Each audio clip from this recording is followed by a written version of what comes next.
as long as we're moving forward, and I really felt that with your project plan, that was like a step forward, and and maybe even the consumerism, you were quite enthusiastic about that as well. And giving a reason why, we.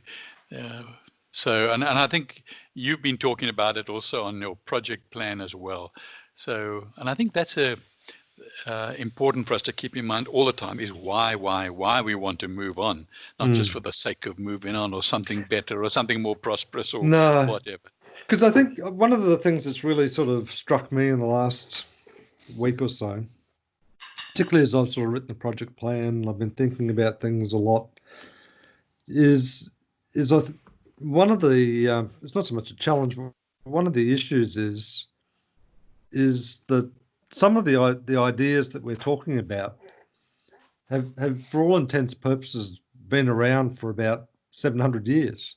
Right. And so we're talking about numerous generations having grown up, right, with the whole idea of a non-human entity directing their lives and their income and all that sort of stuff.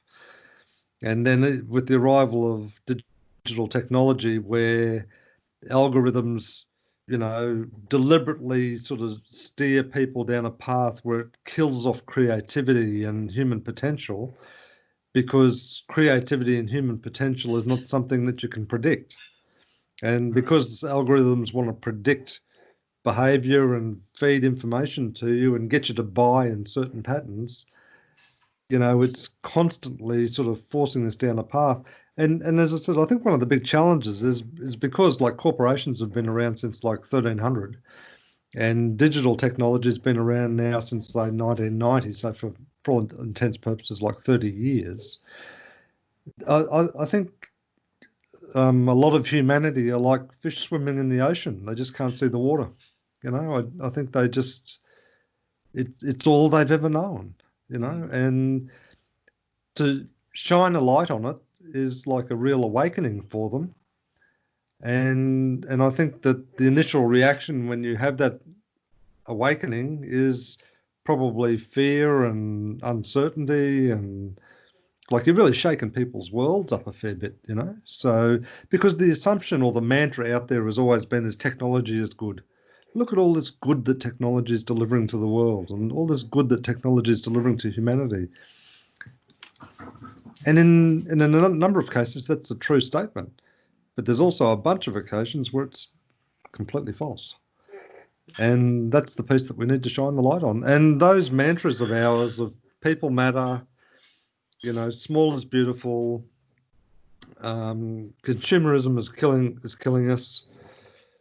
Those sort of like 4 or 5 basic mantras just hold up so true, when you start to examine it. And creativity, the human creativity, has been stifled. Yeah. And the whole thing even from a spiritual perspective is the purpose of life is to live, and to live means explore every dimension. And that in itself is a creative process. So to try and stifle that is to stifle life itself. It's really quite a bloody evil thing, So you stifle it by allowing the ego to take dominance in one's life.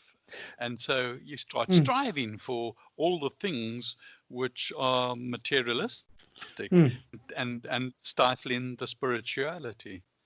But I think if you also look at it too, is from a materialism perspective, is we're told from a very, very early age, is that the definition of success is surrounding yourself with stuff.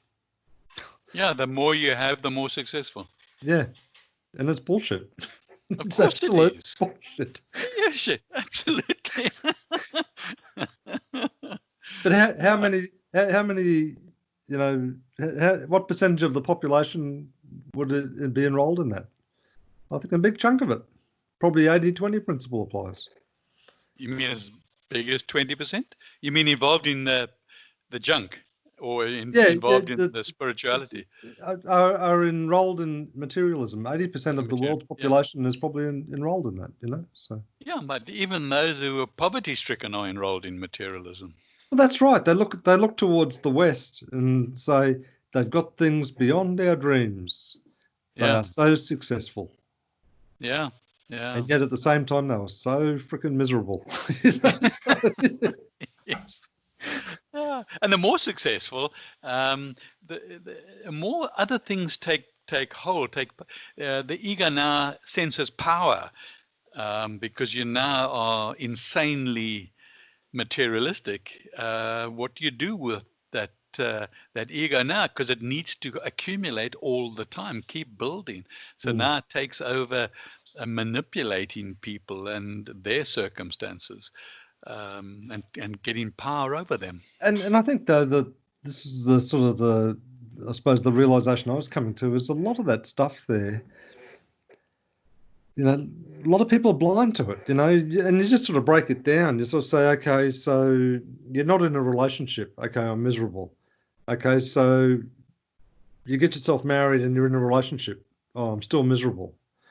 I'm uneducated, so I'm miserable. Okay, so we'll put you in school. Oh, school is stressing the hell out of me, so I'm miserable. I'm poor, so I'm miserable. Okay, we'll give you lots of money. Okay, now I'm really stressed about it because I'm worried about how much tax I have to pay, so I'm miserable. So you're sort of virtually saying to someone, so tell me what part of your life brings you a lot of joy? Oh, well, when I go to heaven. So after you die. Yes. Well, then what are you hanging around for? Careful what you are advocating. I'm not advocating it, but it's a logical question, though, isn't it? Yeah. So the only way that you would answer that is if there's an awareness of spirituality. That's right. The answer is you've got to turn inwards, because pursuing things out there is not going to make you happy. Yeah. And perhaps morality is also sort of an in-between, a starting point. And that's why, all the major religions, their main objective was to teach morality and give a reason for it. Yep. Yeah. That's right. Yeah. Yeah. So a lot of that, no, and that I think is going to be one of our greatest opportunity, but at the same time probably our greatest challenge, is to reveal those truths to people, because as I said, they're so inculcated with it that they just accept it as, well, that's just the way life is. Yeah. And it's not. It's not. Yeah.